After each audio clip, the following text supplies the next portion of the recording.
Hey everyone, welcome back to my channel. I hope you're all doing well out there. And I just got home from seeing Maxxxine, one of my most anticipated movies of the summer. I went with my good buddy Dale _ from the Bat and Spider podcast. Do me a favor, go over to Apple Podcasts or Spotify and subscribe to their channel. They have a great podcast over there. They drop an episode every Thursday, and they are horror lovers just like I am. So check those guys out and tell them I sent you. Now, I love the X movies so far, X and Pearl. We discussed them on Horror Talk Live last month, and I've been very excited about Maxxxine. I've only seen the first trailer. I've been trying to stay away from spoilers. I knew a little bit going in, obviously, that it would center around the Night Stalker serial killer in LA at the time. It takes place in 1985, and it's about Maxxxine chasing down her Hollywood dream. And that's where we pick up at. It's 1985. Maxxxine is in Hollywood trying to make it as a real actress, although she's doing porn, but she's trying to get up and doing this horror film called A Puritan 2. She has kind of a sleazy but reliable and loyal agent played by Giancarlo Esposito, and he's great here. I love the look of him and the way his performance. I love him here. I love the whole cast. This is very well acted. At the end of the day, though, this is Mia Goth's show once again. And we see Maxxxine going on an audition for this movie, and she knocks it out of the park. And she gets this role to be in this horror film. She has a friend. She lives in this apartment, and she lives above this video store, and she has a friend who works there. And that's kind of the one person she has friends in the business, like the porn business and the stripping business. But he's like her really one true friend. And she's excited, but also people start dying around her. Porn stars that are friends with her that go to these parties end up being found dead. Brandon with a pentagram. So the cops think it's very satanic, ritualistic killings, which was big in the 80s with Satanic Panic. And the Christian Coalition releasing the list for bands that were Satanists. I remember that back in the 80s. I was young, but I remember all that stuff going on. And they definitely play that up. We see protesters outside the studio backlot protesting movies in Hollywood saying they're satanic. And so they're definitely playing on those fears of the 80s and of the time. And I actually kind of dug that. And Ty West, speaking of that, does a great job of capturing 1985 from the music, the clothing, everything. I heard this movie. I was trying to find some numbers. I couldn't find it. I heard this movie only cost $2 million. I don't know if that's true. I would say there's no way they did this for $2 million. But they did. I don't know how they pulled it off. This movie looks way more expensive for where they shot, the cast they have here, and just the production value alone to pull off the setting of 1985. Anyway, to get, more and more people start dying around her, plus her best friend that works at this video store gets killed very brutally. And it's all connected to Night Stalker killings, or is it? Somebody from Maxxine's past comes back and using this slimy private eye played by Kevin Bacon, who's great here, chewing the shit out of scenery with a southern drawl.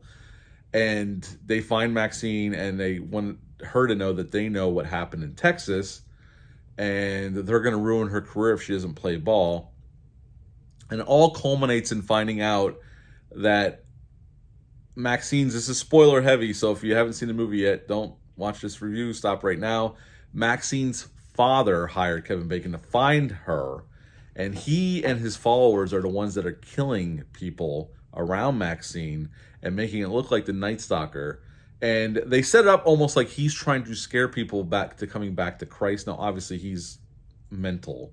That makes no sense whatsoever, but to him, it makes perfect sense.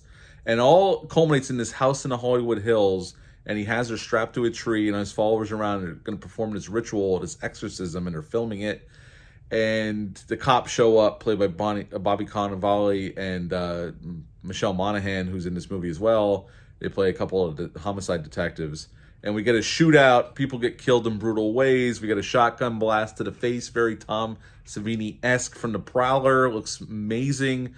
And Maxxine ends up being in the Puritan 2, and now she's famous because of what happened, because she was involved with stopping this group of people from killing folks. And pretty much that's the end of Maxxxine.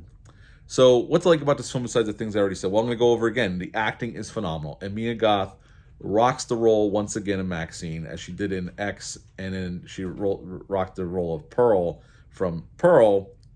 Everybody else in the cast is fantastic. Kevin Bacon's great, chewing the shit out of scenery as his slimeball detective.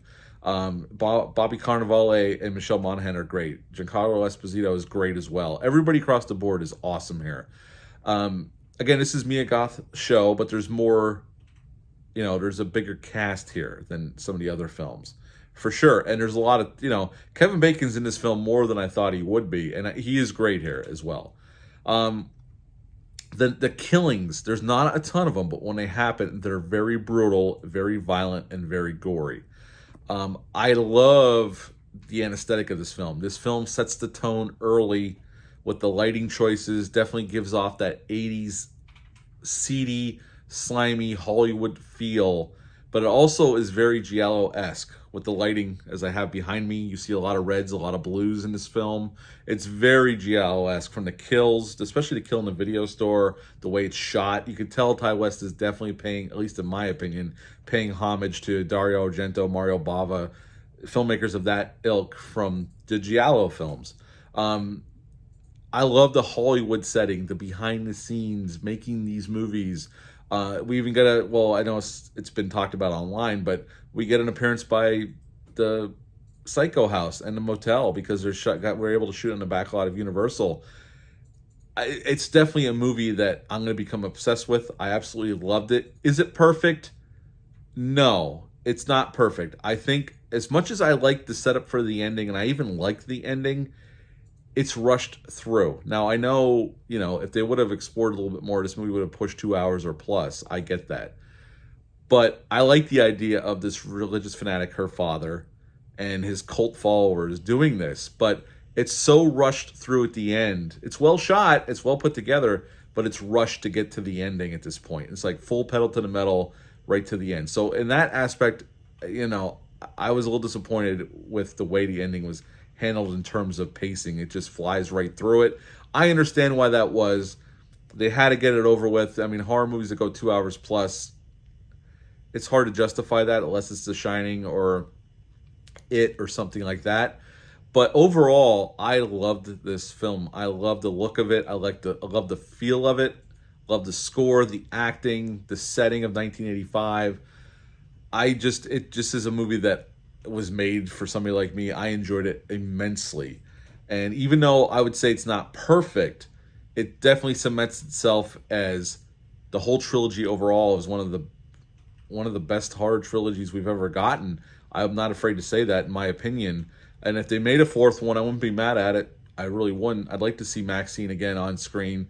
But overall, even with my problems with the way the ending is handled, and I would still give this movie a 9.5 out of 10, and it might go up in ranking. I have to see it again. I want to see it again. I hope this gets a beautiful 4K. This movie is made for 4K, from the way it's shot, the lighting, everything. I want to see a awesome 4K, and I want a Puritan 2 VHS. I want one.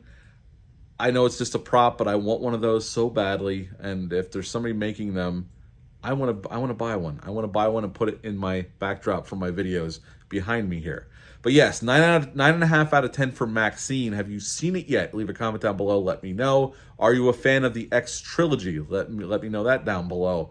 And I will be back soon with the review for Beverly Hills Cop Axel F, and a ranking video for the Beverly Hills Cop franchise. But until next time, bye.